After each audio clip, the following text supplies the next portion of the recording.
अस्सलाम वालेकुम, this is Moeed Pirzada. आज 25 अगस्त 2023 है, फ्राइडे जुम्मे का दिन है। जैसा कि आप अंदाज़ा लगा सकते हैं कि मैं ट्रैवल कर रहा हूँ एक कॉन्फ्रेंस के लिए, कुछ मीटिंग्स के लिए। मेरी ट्रैवलिंग जो है अगले 2-3 दिन तक जारी रहेगी, लेकिन मेरी कोशिश होगी कि पाकिस्तान की पॉलिटिकल डेवलपमेंट्स के ऊपर मुख्तसर कमेंट मैं करता रहूँ। अब से 3 घंटे, आज फ्राइडे का दिन है, अब से कुछ तकरीबन 3 घंटे के बाद इस्लामाबाद हाई कोर्ट में चीफ जस्टिस जनाब आमिर फारूक साहब की अदालत में जो डिविजनल बेंच है, उस डिविजनल बेंच के सामने बहुत इंपॉर्टेंट समात एक बार फिर शुरू होगी, जहां फैसला होना है कि क्या आज के दिन former prime minister of Pakistan जनाब इमरान खान साहब को तोशाखाने के केस में रिहाई मिल सकेगी जमानत के ऊपर या नहीं मिल सकेगी। अब आपको अंदाजा है कि गुज़िश्ता 2-3 दिन से ये केस मुसलसल चल रहा है, और असल में तो इस केस को बहुत पहले चलना चाहिए था, ख़त्म हो जाना चाहिए था, क्योंकि इमरान खान साहब को जो सज़ा मिली, जो 3 साल की सेंटेंस उनकी थी 5 अगस्त को, उसे शॉर्ट सेंटेंस कहते हैं। और शॉर्ट सेंटेंस में अमूमन पाकिस्तान में 36 या 48 घंटे, बहुत ही किसी का केस लटक जाए तो 72 घंटों के अंदर रिहाई जमानत हो जाती। लेकिन यहाँ पर सूरत हाल ये है कि 22 अगस्त तक ये केस लग ही नहीं सका, और उसके बाद मसलसल यहाँ पर वकील की तरफ से और कुछ और कह लें किस तरफ से मसलसल डिलेइंग टैक्टिक्स जो है वो इख्तियार किए जा रहे हैं।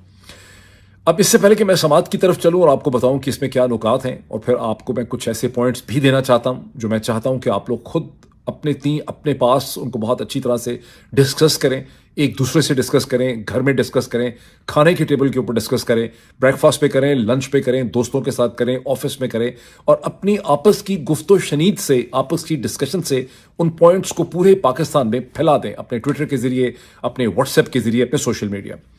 लेकिन इससे पहले कि मैं उन पॉइंट्स की तरफ चलूं, मैं आपको एक खबर सुनाना चाहता हूं। खबर बहुत ही इंटरेस्टिंग है। ये खबर गुज़िश्ता कई दिनों से डेवलप कर रही थी, लेकिन अब उसे मंजर आम पे आज के दिन लाया गया है। वंस अगेन, ये कोई ऑर्गेनिक डेवलपमेंट नहीं है, ये उन किस्म की डेवलपमेंट है, उस किस्म की डेवलपमेंट्स हैं जिन्हें मैं कहता हूं कि ये वो डेवलपमेंट्स हैं जो सिंथेटिक होती हैं, जिन्हें सिंथेसाइज किया जाता है। यानी वो चीज़ें नहीं हैं जो हो गई हैं, बल्कि ये करवाई जाती हैं और इनको स्क्रिप्ट से किया जाता है।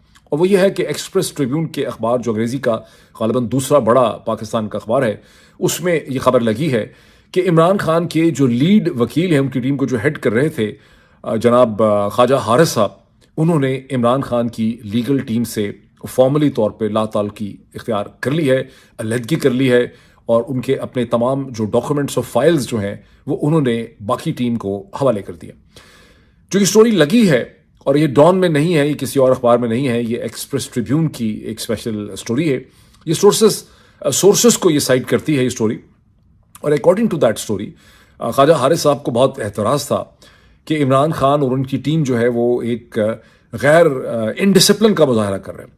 अब वो इनडिसिप्लिन क्या था? वो इनडिसिप्लिन ये था, जो ये स्टोरी कहती है कि ख्वाजा हारिस साहब को बहुत एतराज़ था कि इस्लामाबाद के चीफ जस्टिस जनाब रिस्पेक्टेबल ऑनरेबल आमिर फारूक साहब जो हैं, उनके खिलाफ जो इमरान खान के वकला ने पोजीशन ली हुई है और उनको रिक्यूज़ करने का कहते हैं, उन पे अदम एहतमाद की बात कर रहे हैं, ये बात मुनासिब नहीं है और ये नहीं करना चाहिए। और इस पॉइंट के ऊपर, इस प्रिंसिपल पोजीशन के ऊपर ख्वाजा हारिस साहब जो हैं वो इमरान खान के वकला से अलग हो गए, और आपके नॉलेज में है कि गुज़िश्ता कई दिनों से वो जो हैं कोर्ट्स पे अपीयर नहीं हुए। ना वो इस्लामाबाद हाई कोर्ट में अपीयर हुए, और ना ही वो इस सुप्रीम कोर्ट ऑफ पाकिस्तान के सामने जो प्रोसीडिंग हुई वहाँ पे अपीयर नहीं हुई। तो ये इसकी ऑफिशियल पोजीशन है कि वो अब अलग हो गए हैं। और अब आज जो गुज़िश्ता 2 दिन से भी लतीफ़ खोसा साहब भी, जो पाकिस्तान के फॉरमोस्ट कॉन्स्टिट्यूशनल एक्सपर्ट हैं, सेनेटर रहे हैं, पाकिस्तान पीपल्स पार्टी के बड़े अहम रहनुमा हैं, गवर्नर पंजाब रह चुके हैं, तो लतीफ़ खोसा साहब ही ये केस आर्ग्यू करेंगे। और लतीफ़ खोसा साहब के साथ बैरिस्टर गौहर भी हैं, बैरिस्टर मरवत भी हैं, वहाँ पर नईम पंजोथा और इंतज़ार पंजोथा भी हैं, बाबर रहमान साहब भी हैं। मैं बल्कि सीक्वेंस से नाम नहीं ले रहा, I am sorry for that, क्योंकि सीनियर लोगों के नाम भूल गया हूँ। सबसे सीनियर जो है इसमें सलमान अकरम राजा साहब भी इस टीम में, क्योंकि मैंने देखा नहीं कि उन्होंने कहीं बहस में हिस्सा लिया हो। बहरहाल सलमान अकरम राजा साहब भी अदालत में होते हैं और इस टीम की मदद कर रहे हैं।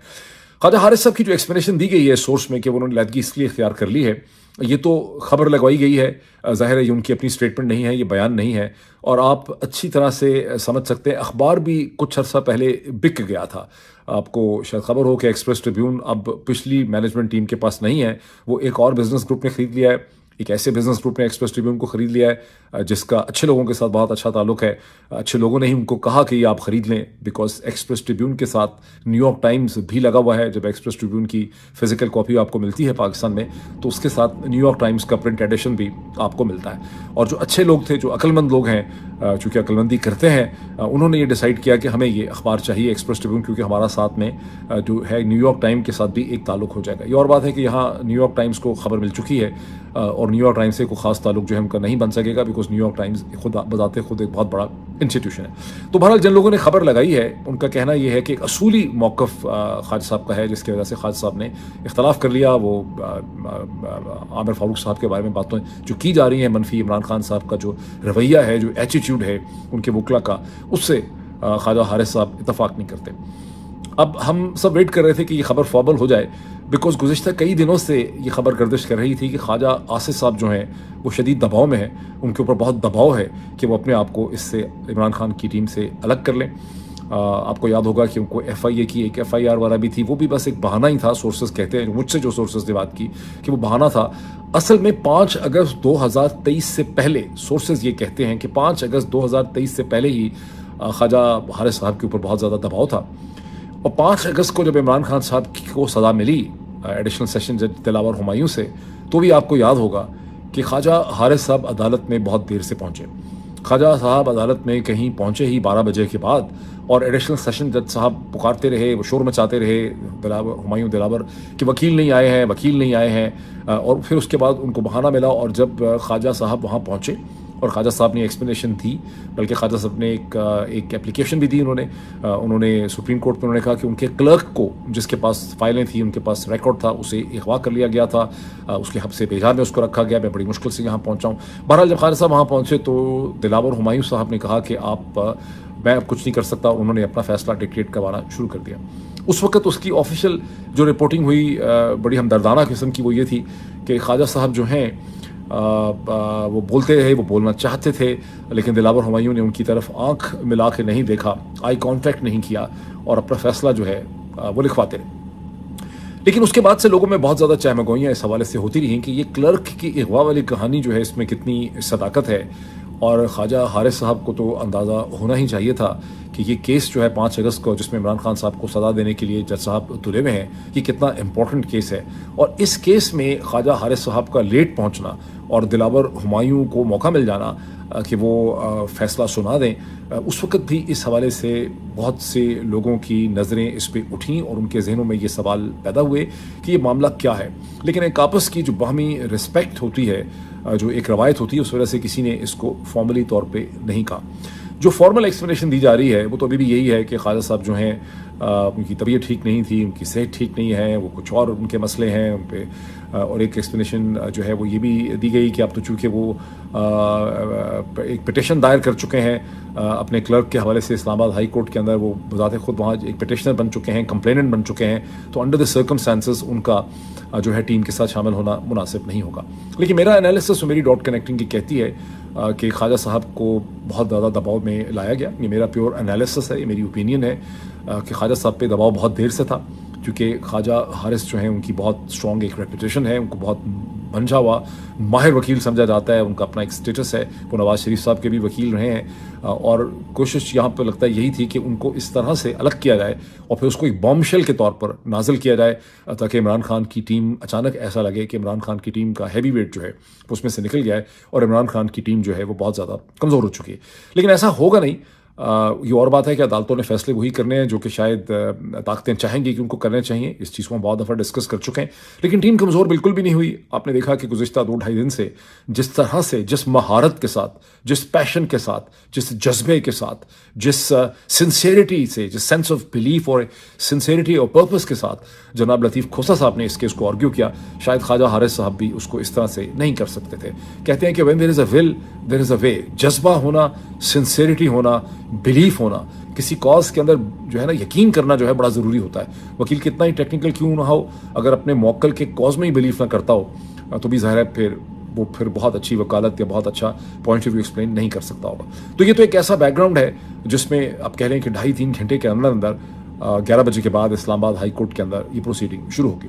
अब थोड़ा सा आपको रिकैप कर दूं, जैसे पुराने ज़माने में टेलीविज़न प्रोग्राम जब मुसलसल चलते थे तो उसको रिकैप करते थे कि इससे पहले जो है वो क्या हुआ।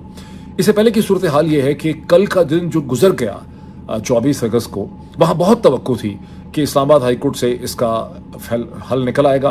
इमरान खान साहब को ज़मानत पे इस्लामाबाद हाई कोर्ट को रिहाई देनी ही पड़ेगी, और साथ ही हमें अंदाज़ा था कि उसके फ़ौरन बाद उनकी लाहौर पुलिस के हाथों गिरफ्तारी हो जाएगी, जिसने अब एंटी टेरर अदालत से बहुत से मुकदमात के लिए इमरान खान साहब की इन्वेस्टिगेशन, उनकी गिरफ्तारी की इजाज़त जो है उसको मिल चुकी है। लेकिन ऐसा नहीं हुआ और केस को बहुत ज़्यादा लटकाया गया, जिसकी असल वजह अभी तक हमें क्लियर नहीं है। हर चीज़ जो हो रही है उसके पीछे कोई सियासत है, कोई हिकमत अमली है, कोई स्ट्रैटेजी है। स्ट्रैटेजी हमें अभी क्लियर नहीं है कि क्या वजह थी कि इसको इतना लटकाया गया, क्योंकि अगर फैसला कर देते तो फिर गिरफ्तारी भी उन्होंने कर लेनी थी। उनको गिरफ्तारी करने से कौन रोक सकता था। लेकिन कोई ऐसी मसलहत है जो अभी तक खुल के हमें समझ नहीं आई, लेकिन और 24 घंटों में जब वो होगा मामला तो समझ आ जाएगी। एक चीज़ तो यह है कि अब चूंकि फ्राइडे का दिन है, अगर आज भी इस्लामाबाद हाई कोर्ट इसका फैसला नहीं कर सकती 11 बजे से अगले 5-6 घंटे तक, तो सुप्रीम कोर्ट, जिसने कल भी ये कहा है कि जब इस्लामाबाद हाई कोर्ट फैसला कर देगी तो उसके बाद हम उसको देख लेंगे, और हम उसको डेफिनेटली देखेंगे। और सुप्रीम कोर्ट जो है उसने एक शॉर्ट ऑर्डर भी लिखा था 2 दिन पहले 23 तारीख को, जिससे पहले उन्होंने कमेंट्स भी दिए कि प्राइमा फसाई on the face of it additional session जज हुमायूं दिलावर का फैसला जो है ये टेक्निकली फ्लॉड है, इसमें बहुत सी गलतियां नज़र आती हैं। ये वो चीज़ है जिसके ऊपर नवाज शरीफ साहब ने सुप्रीम कोर्ट को बहुत लताड़ा है।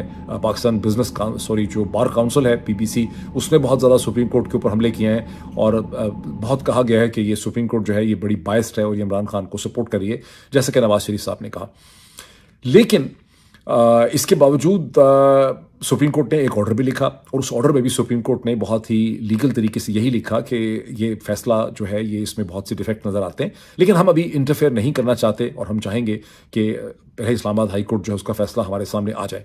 यूँ सुप्रीम कोर्ट ने एक तलवार लटकाई इस्लामाबाद हाई कोर्ट के सर के ऊपर 23 अगस्त को, और हमारा ये ख्याल था कि चूंकि तलवार लटकाई हुई है इसलिए 24 अगस्त को इस्लामाबाद हाई कोर्ट फैसला कर देगी और उसके बाद गिरफ्तारी हो जाएगी। लेकिन इस्लामाबाद हाई कोर्ट ने फैसला नहीं किया। इस डिले की एक जो वजह मुझे समझ आती है, मेरी नाकस अकल में अभी क्लैरिटी नहीं है पूरी तरह से, वो ये है कि चूंकि सैटरडे के दिन सुप्रीम कोर्ट नहीं लगनी है, प्लान गालिबन कुछ इस किस्म का है कि यहाँ पे चीज़ को बहुत ज़्यादा लटकाया जाए, और ताकि इमरान खान के वकला को इस्लामाबाद हाई कोर्ट के फैसले को लेकर फैसला इतना लेट कर दिया जाए, इतनी देर से निकाला जाए फ्राइडे की शाम को, ताकि 10 बजे कहीं लिखा जाए। इसी तरह से कि लिख रहे हैं, फैसला तो ज़ाहिर पहले ही लिखा हुआ होगा, और उसके बाद जो कोई भी फैसला होगा टेक्निकल किस्म का, उसके बाद जो भी कार्रवाई अमल में लानी है, इमरान खान की गिरफ्तारी करनी है, कोई प्रोडक्शन ऑर्डर करने हैं, लाहौर के लिए ले जाना है, कुछ करना है, तो वो सब कुछ रात को हो जाए और सुप्रीम कोर्ट तक इमरान खान के वकला को पहुँचने का मौका ना मिले। उसमें भी बड़े ऑप्टिक्स है। सुप्रीम कोर्ट अगर चाहे तो क्यों नहीं सैटरडे को खुल सकती, क्यों नहीं फ्राइडे की रात को खुल सकती, लेकिन मुझे लग ये रहा है कि ये फ्राइडे सैटरडे संडे के दरमियान का जो टाइम पीरियड है उसको इस्तेमाल करने का यहाँ पर एक मकसद जो है मुझे नज़र आता है। Maybe I am wrong, but this is how मुझे अभी तक इसकी एक समझ आती। अब इसमें जो पॉइंट्स उठेंगे, अच्छा एक जहन में ये भी रखिए कि सुप्रीम कोर्ट ने एक रिलीफ भी दी है इमरान खान साहब को पिछले 24 घंटे में, बड़ी इंपॉर्टेंट किस्म की। उनकी एक पिटिशन थी, कोयटा के वकील जिनका एक कत्ल हो गया और कत्ल के फ़ौरन बाद इमरान खान साहब पे उस कत्ल का इल्ज़ाम लग गया, उसके हवाले से सुप्रीम कोर्ट ने एक बड़ा जानदार फैसला और ऑर्डर लिखा है, और उसको मसले को उन्होंने आगे समर की हॉलीडेज़ या आखिर तक खासी देर तक उन्होंने उसको लटका दिया है। और वो उन्होंने कहा है कि इमरान खान साहब को इस केस में ना तो उनकी गिरफ्तारी हो सकती है पुलिस या FIA के हाथों, पुलिस के हाथों, और ना ही उनकी इन्वेस्टिगेशन हो सकती है। ये बड़ा स्ट्रॉन्ग ऑर्डर है, और उसके लिए उन्होंने कई हफ्तों की मोहलत दे दी है कि जब तक सुप्रीम कोर्ट इसको दोबारा देखती नहीं है ये दोनों चीज़ें नहीं हो सकती। ये एक बड़ी रिलीफ जो है वो सुप्रीम कोर्ट ने दी। अब इसमें आ जाते हैं कि अच्छा उसके अलावा इमरान खान साहब के वकला जो हैं वो सुप्रीम कोर्ट में एक सिविल मिसलेनियस जिसको CMA कहते हैं वो भी लेके गए, जहाँ उन्होंने उठाया है आर्टिकल 187 को of the constitution of Pakistan, और उन्होंने सुप्रीम कोर्ट से आर्टिकल 187 के तहत एक प्रोटेक्शन मांगी है। अब आर्टिकल 187 क्या है? आर्टिकल 187 पाकिस्तान के आइन का वो आर्टिकल है जो सुप्रीम कोर्ट पाकिस्तान को एम्पावर करता है कि सुप्रीम कोर्ट पाकिस्तान जो है अपनी जजमेंट में किसी भी क्लाइंट को, किसी भी शहरी को मुकम्मल इंसाफ प्रोवाइड कर सकती है, कंप्लीट जस्टिस प्रोवाइड कर सकती है। और यहाँ इमरान खान के वकला की कोशिश ये है कि उनको जो बार बार गिरफ्तार कर लिया जाता है कि 200 केसेस बनाए हुए हैं, किसी में भी गिरफ्तार कर सकते हैं, ये जो ट्रेंड है इसके खिलाफ सुप्रीम कोर्ट जो है उनको प्रोटेक्शन दे। अब सुप्रीम कोर्ट इस पर प्रोटेक्शन देगी या नहीं दे पाएगी, इसका ताल्लुक मुल्क की सियासत के साथ है। अदालतें सियासत से मावरा होकर फैसले नहीं कर सकती, क्योंकि आम बहुत से लोगों के जहनों में ये बात डाली गई है कि अदालत जो है उसका सियासत से ताल्लुक नहीं होता, लेकिन दुनिया की हर अदालत जो है वो उस मुल्क और उस रियासत की सियासत से इफ़ेक्ट होती है, उससे इंडिपेंडेंट नहीं हो सकती है, और बड़े अमेरिका में भी नहीं हो सकती है।